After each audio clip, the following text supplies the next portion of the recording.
Hey guys, we will be making a beautiful hairstyle. For that, we'll be needing this hairband. So put it on the hairs and fix it by making the plaits on the sides. Take the equal sections of the hairs from the sides and start making the plaits and fix the thread on the hairs. After that, we will tie it and make the plaits of all the hairs, and it's ready. I hope you liked it.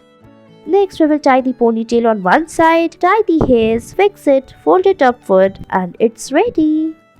Next, we will tie the ponytail, divide it into two sections. Now we will rotate the hairs as shown in the video. Then we will tie both of them together by fixing it into each other. Fix it upward, make a bun, and your hairstyle is ready. I hope you liked it.